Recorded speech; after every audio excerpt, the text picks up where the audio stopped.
یزید رحمت اللہ علیہ کی سمائی کسی اور کتاب سے نہیں، تم کہہ سکتے ہو تو یزید کی بخشش کی دعا نہیں مانگ سکتا کوئی، کیوں؟ تیرے باپ کی شریعت ہے۔ میرے بھائیو، یزید رحمت اللہ علیہ کا دفاع یہ واللہ ناشبیت نہیں ہے۔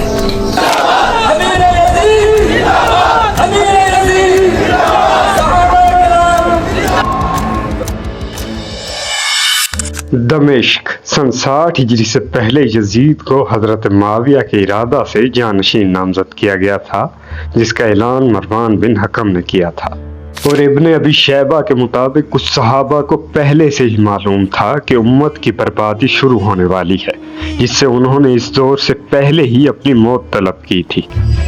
تو آغاز ہوتا ہے 60 ہجری کا، جب یزید نے دمشق کے تخت کو سنبھالا، لوگوں نے یزید کی بیعت کرنا شروع کر دی، اور جو آمادہ نہیں تھے مروان بن حکم نے زبردستی ان سے یزید کی بیعت کروائی۔ اور یہ جب تخت نشین ہوا تو حضرت عبداللہ انصاری جو حضرت حنظلہ کے بیٹے تھے، ان کے وفد نے جو مدینہ کے معززین تھے یزید کے پاس شام کی طرف روانہ ہوئے، اور واپس آتے ہی انہوں نے یہ کہہ کر بیعت توڑ دی کہ یزید کا کوئی دین نہیں، وہ شراب پیتا ہے، تنبورے یعنی ڈھول بجاتا ہے، اس کے ہاں گانے بجائے جاتے ہیں، اور وہ کتوں کے ساتھ کھیلتا رہتا ہے۔ حتیٰ حضرت معقل بن سنان کی روایت میں یہ بھی ملتا ہے کہ وہ محرم رشتہ دار عورتوں سے بھی نکاح کرتا ہے، اور ابن جوزی کی روایت میں محرم رشتہ دار عورتوں سے مراد مائیں، بہنیں اور بیٹیاں ہیں۔ ابھی تو اس کی زندگی کا یہ آغاز ہے، ابھی تو وہ گناہ باقی ہیں جنہیں کل قیامت خود خدا بھی معاف نہ کرے۔ اللہ تعالیٰ نے قرآن مجید میں ارشاد فرمایا، جس نے رسول کا حکم مانا بے شک اس نے اللہ کا حکم مانا۔ رسول خدا کا امام حسین سے پیار تو ویسے درجنوں روایتوں سے ثابت ہے، لیکن ایک روایت میں ملتا ہے کہ رسول خدا حضرت عائشہ کے گھر سے نکلے اور سیدہ فاطمہ کے گھر کے قریب سے گزرے تو امام حسین کو روتے ہوئے سنا۔ آپ نے فرمایا کہ اے فاطمہ، کیا تم نہیں جانتی کہ اس کا رونا مجھے تکلیف دیتا ہے؟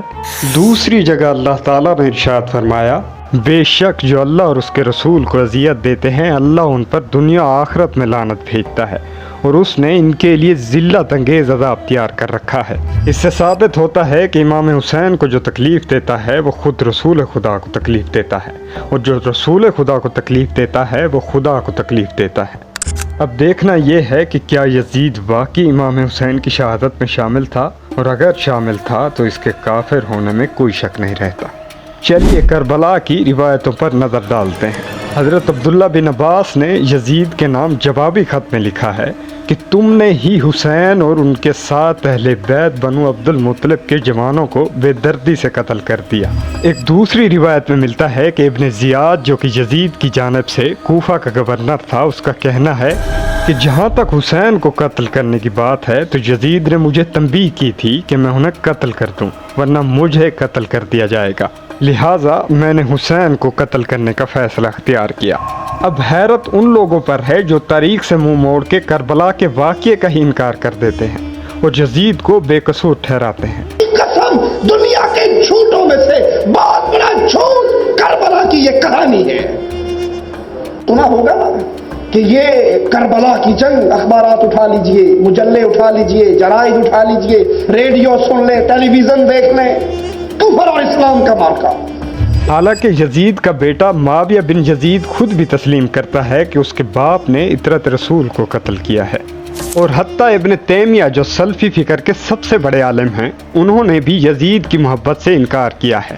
کربلا ایک ایسے ظلم کی داستان ہے جو ہم بیان نہیں کر سکتے، لیکن ہم صرف چند مظالم کا ہی ذکر کریں گے۔ یزیدی فوج نے اہل بیت کے لیے دریائے فرات کا 3 دن پانی بند رکھا۔ انہوں نے 6 ماہ کی عمر کے جناب علی اصغر کو شہید کیا۔ حضرت عباس کے بازو کاٹے گئے اور پھر انہیں بے رحمی سے شہید کیا گیا۔ حضرت علی اکبر کو بھری جوانی میں شہید کیا گیا۔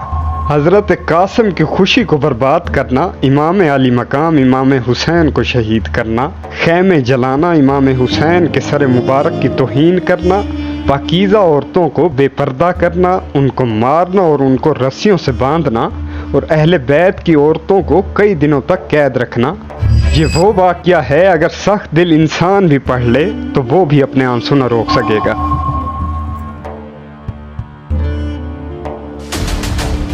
لیکن ظلم کی یہ داستان ابھی یہیں ختم نہیں ہوئی۔ کربلا کے واقعے کے بعد حضرت عبداللہ انصاری یزید کے خلاف اٹھ کھڑے ہوئے، تو یزید کو یہ برداشت نہ ہوا تو اس نے اپنا لشکر 63 ہجری کو مکہ اور مدینہ کی طرف روانہ کر دیا۔ کعبہ شریف، جسے بیت اللہ بھی کہتے ہیں، اسے حضرت ابراہیم نے اپنے ہاتھوں سے بنایا تھا۔ یزید کی فوج نے اس پر منجیقوں کے ساتھ پتھر برسائے اور کعبہ کے غلاف کو جلایا گیا۔ ایک روایت ملتی ہے جہاں حضرت عبداللہ بن زبیر کعبے کی اس حالت کو بالکل ویسا ہی رہنے دیتے ہیں اور اہل شام سے جنگ کرنے کے لیے لوگوں کو کہتے ہیں اور بعد ازاں اسے دوبارہ تعمیر کیا جاتا ہے۔ مکہ مکرمہ سے پہلے یہ لشکر مدینہ پر حملہ آور ہو چکا تھا۔ حدیث رسول میں ہے کہ جو شخص مدینہ میں برائی کرے گا تو اس پر اللہ اور اس کے فرشتوں اور تمام انسانوں کی لعنت ہے۔ 27,000 گھوڑ سواروں اور 15,000 فوج کی تعداد کے ساتھ یہ حملہ مدینے پر کیا گیا۔ 3 دن مدینہ منورہ کو مباح قرار دیا گیا اور جس میں قتل و ذبح کیا گیا۔ سینکڑوں حفاظ قرآن اور علماء کرام کو شہید کیا گیا۔ 1700 مہاجرین و انصار صحابہ اور تابعین کو شہید کیا گیا۔ ریاض الجنہ میں گھوڑے اور خچر باندھے گئے اور حتیٰ 3 دن تک اذان، اقامت اور جماعت تک معطل رہی۔ اور اپنے گھوڑے، اونٹ اور خچر مسجد نبوی میں باندھ دیے۔ 3 دن تک مسجد نبوی میں اذان، جماعت اور نماز معطل ہو گئے۔ اس افسوسناک واقعہ حرہ کے بعد حضرت عبداللہ انصاری اور حضرت عبداللہ بن زبیر دونوں الائنس کر کے مکہ اور مدینہ کا کنٹرول سنبھالتے ہیں۔ ان تمام امور کے بعد بھی یزید کے اس برے فعل کو آج بھی لوگ ڈیفینڈ کرتے ہیں۔ واقعہ حرہ کی حقیقت کیا ہے؟ مدینہ کے کچھ لوگوں نے بغاوت کی، بیعت توڑی، کسی صحابی نے ان کا ساتھ نہیں دیا، کسی صحابی نے۔ یزید نے اس بیعت، اس بغاوت کو کچلا اور ان لوگوں کو تہ تیغ کیا۔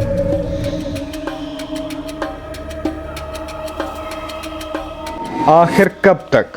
خدا ایک خاص مدت دیتا ہے کہ انسان خدا کی طرف رجوع کرے، جیسے فرعون کو دی تھی۔ لیکن جب ظلم حد سے بڑھ جائے تو اللہ تعالیٰ قرآن مجید میں ارشاد فرماتا ہے، اور تیرے رب کی گرفت ایسی ہوتی ہے کہ وہ بستیوں کو پکڑتا ہے ان کے ظلم پر، بے شک اس کی پکڑ دردناک ہے۔ اب اس پکڑ سے مراد دردناک موت ہے۔ خدا وہ ہے کہ جس نے فرعون کو درمیان دریا مارا تھا۔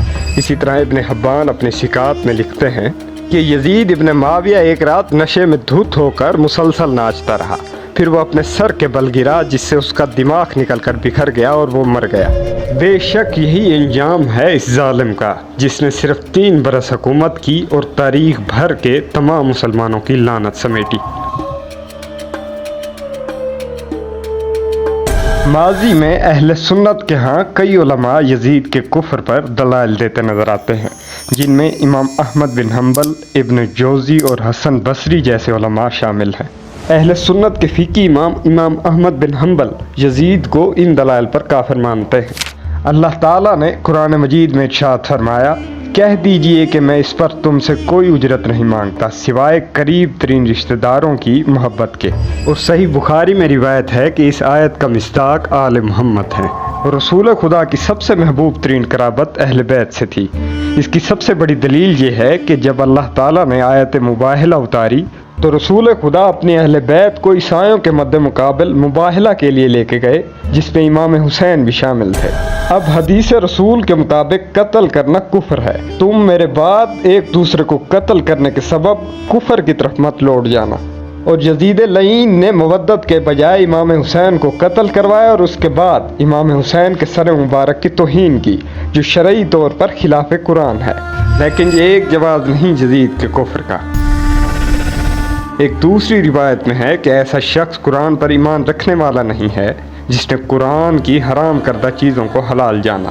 اب یزید نے درجنوں حرام احکام کو حلال کروایا، جیسے قتل، زنا، شراب نوشی وغیرہ۔ المختصر ان تمام دلائل کی بنیاد پر امام احمد بن حنبل نے یزید کو کافر قرار دیا۔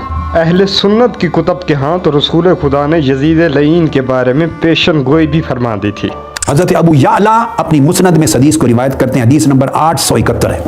ابو عبیدہ رضی اللہ تعالیٰ عنہ روایت کرتے ہیں، آقا علیہ السلام نے فرمایا، میری امت کا نظام، اس میں دین کا نظام، دین کی قدریں عدل کے ساتھ چلتی رہیں گی، چل رہی ہوں گی، حتیٰ کہ ایک شخص آئے گا اقتدار پر, حکومت پر, پہلا شخص جو میرے دین کی قدروں کو پامال کر دے گا.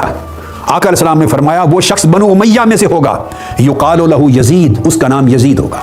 اب رہا مسئلہ یزید پر لعن کا, تو یزید پر لعن کرنا تو صراحتاً حضرت ام سلمہ سے ثابت ہے, جنہوں نے امام حسین کے قاتلین پر واضح الفاظ میں لعنت کی ہے. اسی طرح علامہ جلال الدین سیوطی بھی یزید کا نام لے کر لعنت کرتے ہیں, اور علامہ ابن سیرین نے امام حسین کے قاتلین پر بھی لعنت فرمائی ہے, اور حتیٰ علامہ ابن تیمیہ نے بھی قاتلین حسین پر لعنت کی ہے. اب کچھ علماء یزید پر لعن کرنے پر سکوت اختیار کرتے ہیں اور اسے امام ابو حنیفہ سے منسوب کرتے ہیں. اور امام اعظم ابو حنیفہ رضی اللہ تعالیٰ عنہ کا اگر موقف دیکھا جائے تو آپ سکوت اختیار کرتے ہیں, جبکہ علامہ الکیاء الحراسی کے مطابق امام ابو حنیفہ کے قول کے مطابق نام لے کر یزید پر لعنت بھیجنا جائز ہے. ان تمام دلائل کو سن کر یزید کے بارے میں آپ کی کیا رائے ہے؟ کمنٹ سیکشن میں ضرور بتائیے گا.